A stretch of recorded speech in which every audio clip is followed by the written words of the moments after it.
the NBA's old guard. The old guard is, of course, LeBron James. And I got to give LeBron some credit. I know Mike going to laugh at this. He's going to call me Clutch Scott or whatever. But I'm going to give some love to LeBron because outside of Tom Brady, I've never seen somebody play like this at his age. Like, it's ridiculous, man. Like at this point, what Damien say, ESPN, they take notes from women's NCAA. Yeah, exactly.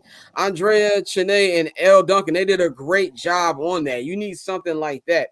But and it's also what Alex said in the chat too as well. He said the main reason what Tay touched on is when the WNBA is doing, why it's going to grow, watching players go. Exactly.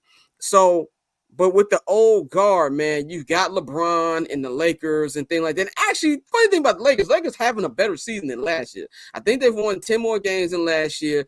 We love to make fun of Anthony Davis, especially me. He's been healthy majority of this year. Not only has he been healthy, he's been fantastic defensively. He's had a good year. The Lakers in general have had a good year. It's just the West is so stacked. So you got them. Right. Golden State Warriors had a terrible January, but they're playing better. They're like at 46 wins. If they win tonight, they'll be at 47 wins, and they might even host a play-in game against the Lakers. So you got them two teams. You got the current guard, which I say is the Denver Nuggets, and Jokic, and you got Giannis and things like that. But my question for y'all. And Tosin, I'm going to go to you first. Do you think this is the last run for the old guard and the current guard? Do you think you're going to see a Minnesota or OKC or Pelicans make a nice run to tell the old niggas, yo, this our league now? I think, like I said earlier, the Timberwolves are nice as shit. Like, they're generally a really, really good team. Like, Naz Reid is playing out of his mind.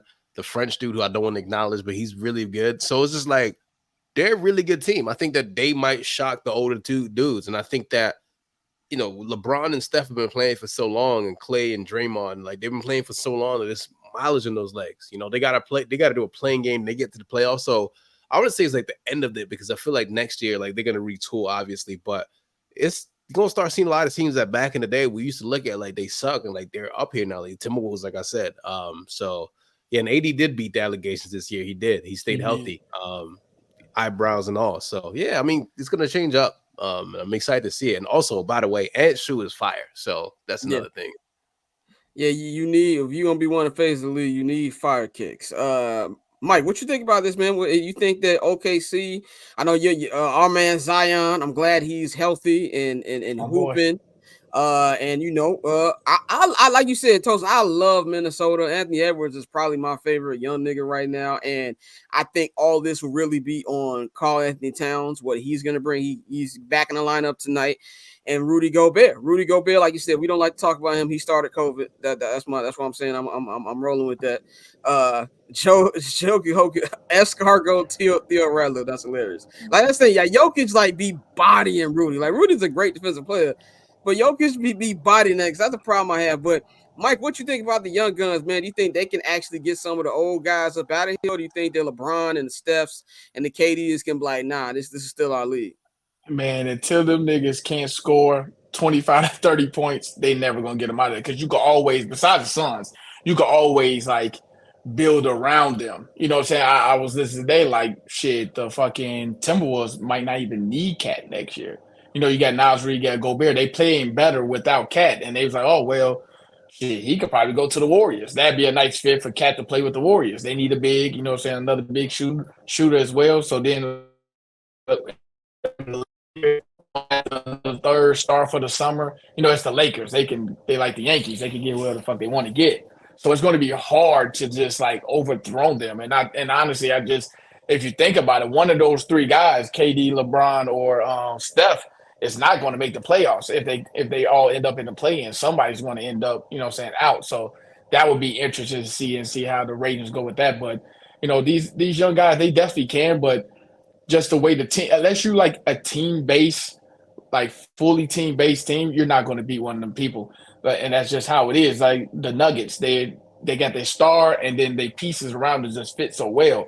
I love OKC. I love Shea. Shea's a dog. Like he get fits off. My man he gonna drop 35, get a fits off, and then make a caption about you, then 35 and get a fit off, which is hilarious. But they got no size either. Pause. So and I love Minnesota, but got some vets around them. So that I love that what they putting around Ant-Man. And then you got the Clippers, but the Clippers is, I mean, we've been waiting on this shit for how long? But like I always say, I like Luka in them as well. But it's just gonna be hard to get these because, like you said, if you let it get to Game 7 against LeBron, KD, or fucking Steph, you going with those vets. You're going with those vets. Sacramento you cook. Learned the hard way. They learned the hard way. Sacramento learned the hard way. Now look at them niggas. They were like the number 2 seed last year. He dropped 50 in the Game 7.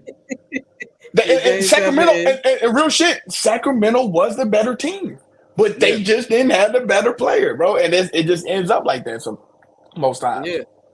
Dante, what you think about that, man? You think the old guard still holding it down this postseason?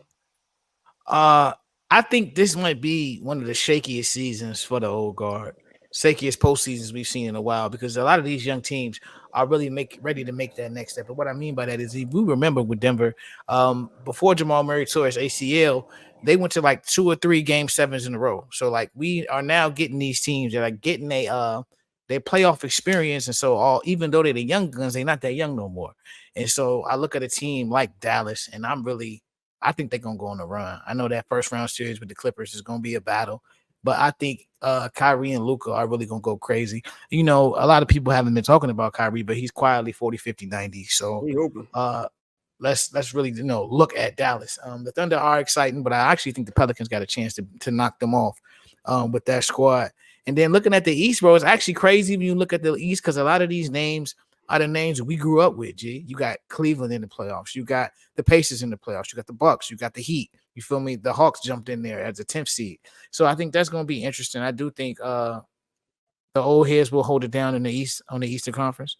Eden's crazy now because I think Boston, even though a lot of us would say they're the right now, they damn near old heads because they both have been in the league for a minute now, both Tatum and Brown. So that's a team, I think, with Porzingis and all of the additions they've made, bro, Drew Holiday, that's going to be a team that this should be the year that they finally get over that hump and go to the final. When I go to the finals, they should win it, G. I really think Boston should get it done, because there's always those teams that have taken their lumps, and now it's time to finally cross over. So I think it's going to be shaky, but I do think that Boston is going to be the squad to get it done. That's my early pick. With Boston, I'm at it. With Boston, I'm like, if to me, there's a couple teams, man. I think Boston, Philly, Clippers. If you don't get it done now, when will you get it done? That's pretty much where I'm at with all 3 of those teams. And we talking about the younger teams. I love Minnesota, but they're gonna have to play one of.